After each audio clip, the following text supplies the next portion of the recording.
আমি একজন মুসলিম মেয়ে এবং আমার মা চলে যাওয়ার পর পুরো পৃথিবীটাই যেন থমকে দাঁড়িয়েছিল। মা ছিলেন আমার জীবনের এক অমূল্য রত্ন, যে শুধু আমাকে নিজের ভালোবাসা দিয়ে মমতা জুগিয়েছেন বরং জীবনের প্রতিটি পদক্ষেপে আমাকে সঠিক পথের দিকে পরিচালিত করেছেন। মায়ের মৃত্যু যদিও তা চিরন্তন সত্য, তবুও তখনই আমি প্রথম অনুভব করেছিলাম পৃথিবীটা যেন একে একে অন্ধকার হয়ে যাচ্ছে। মা ছাড়া একদিনও ঘরটা অসম্পূর্ণ মনে হতো। আর তার মৃত্যু, এটা তো এক অসম্ভব ঘটনা, যেন আমার পৃথিবীটাই এলোমেলো হয়ে গেছে। প্রথম কয়েকদিন মাকে নিয়ে ভাবতে পারলাম না, কারণ শোকে আমি অবসন্ন হয়ে পড়েছিলাম। মাঝে মাঝে মনে হতো মা যেন এখনও কোথাও আছেন, হয়তো বাড়ির এক কোণে বসে আছেন, কিন্তু বাস্তবতা ছিল অন্য কিছু। মা তো আর ফিরবেন না। আমার মন থেকে এটা মেনে নেওয়ার খুব কঠিন ছিল। কিছুদিন পর যখন আমি একটু শান্ত হয়েছিলাম, মাকে স্বপ্নে দেখা শুরু করলাম। প্রথম দিকে মা হাসি মুখে একেবারে আগের মতো ছিলেন। তার মুখে কোনো দুঃখ ছিল না। তিনি আমায় জড়িয়ে ধরতেন, বলতেন সব ঠিক আছে, তুমি চিন্তা করো না, আমি ভালো আছি। কিন্তু একদিন এক ভিন্ন স্বপ্নে আমি মাকে দেখলাম, যার মুখে সে আগের হাসি ছিল না, বরং এক গভীর অস্বস্তি, তার কষ্টের ছাপ ছিল। তার চোখে ছিল এক দুঃখ, যেন দীর্ঘ সময় ধরে কষ্ট পেয়ে তিনি অবশেষে আমাকে কিছু বলতে চান।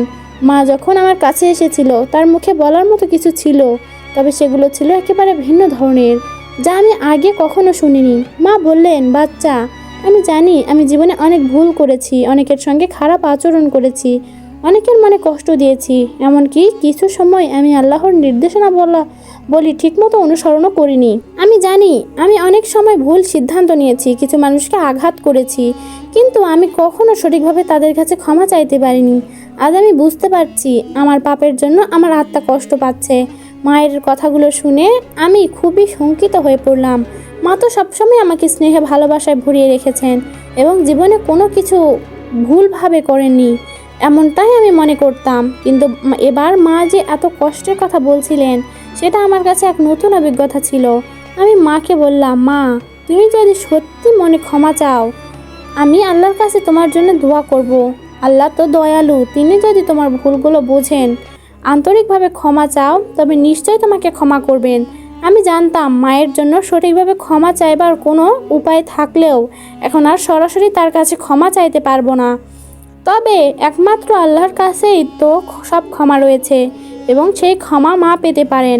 মায়ের এই কথাগুলোর পর আমি প্রতিদিন আল্লাহর কাছে প্রার্থনা শুরু করলাম। আমি আল্লাহর কাছে দোয়া করতাম, হে আল্লাহ, তুমি আমার মায়ের সমস্ত ভুল ক্ষমা করো, তুমি তাকে শান্তি দাও, তার পাপগুলো মাফ করো, যেন তার আত্মা মুক্তি পায়। মা যদি সত্যি তার ভুল বুঝে থাকে, তবে তুমি নিশ্চয়ই তাকে শান্তি দিবে। প্রতিদিন আমি মায়ের জন্য দোয়া করতে থাকলাম। মনে মনে ভাবতাম, আল্লাহ যদি মাকে ক্ষমা করেন, তবে তার আত্মা শান্তি পাবে, আর আমি অন্তত মায়ের জন্য কিছু করতে পারবো। এভাবে কিছুদিন দোয়া করার পর এক রাতে আমি আবার মাকে স্বপ্নে দেখলাম। এবার মার মুখে আগের মতো অনেক কষ্ট ছিল না, বরং তার মুখে এক অদ্ভুত শান্তি এবং প্রশান্তি ছিল। তার চোখে ছিল সেই পুরনো মায়া, তবে সেই মায়া এবার শান্তি দিয়ে পূর্ণ ছিল। মামাকে বললেন, বাচ্চা, আজ আমি মুক্তি পেয়েছি, আমি আর কষ্ট পাচ্ছি না। তুমি আমার জন্য এত দোয়া করেছো, আল্লাহ আমার পাপগুলো ক্ষমা করেছেন। আজ আমি শান্তিতে আছি, আমি ভালো আছি। মার মুখে সেই শান্তি দেখে আমি বুঝতে পারলাম আল্লাহ আমার দোয়া শুনেছেন এবং মার আত্মা শান্তি পেয়েছে। এই অভিজ্ঞতা আমাকে এক নতুন উপলব্ধি দিল। আমি জানলাম আল্লাহ যতই রহমত ও ক্ষমা করে, তবে তার জন্য অবশ্যই আমাদের আন্তরিকতা দরকার।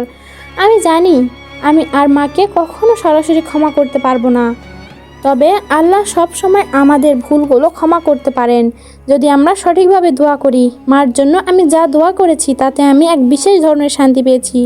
মনে হয়েছে আল্লাহ আমার দোয়া গ্রহণ করেছেন এবং মায়ের আত্মা শান্তি পেয়েছে।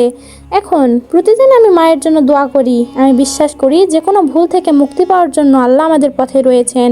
আমাদের শুধু আন্তরিকতার সাথে প্রার্থনা করতে হবে। আল্লাহ তার রহমত ও দয়া দিয়ে আমাদের ভুল মাফ করেন।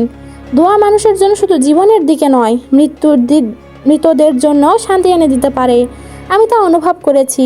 আমরা কখনোই জানি না আমাদের প্রার্থনা কখনকার মতো ফলপ্রসূ হয়ে আমাদের প্রিয়জনের জন্য শান্তি আনতে পারে। এটাই ছিল আমার জীবনের সবচেয়ে শক্তিশালী অভিজ্ঞতা, যেখানে আমি সত্যি উপলব্ধি করেছি দোয়া ও আল্লাহর রহমত কতটা শক্তিশালী। আমি জানি যে কোনো মুহূর্তে যদি কেউ সত্যি আল্লাহর কাছে তওবা করে, তবে তিনি তার সমস্ত পাপ মাফ করবেন। আমার মার জন্য দোয়া করা, তাকে মুক্তি দেওয়া, এই অভিজ্ঞতা আজও আমার হৃদয়ে অমলিন এবং প্রতিদিন আমি আল্লাহর কাছে প্রার্থনা করি যেন তিনি আমাদের সবার ভুল মাফ করেন, আমাদের সকলকে শান্তি দেন। এভাবে আমার মায়ের আত্মা মুক্তি পেয়েছিল এবং আমার বিশ্বাস আরও দৃঢ় হয়েছিল যে দোয়া আমাদের সবচেয়ে বড় শক্তি।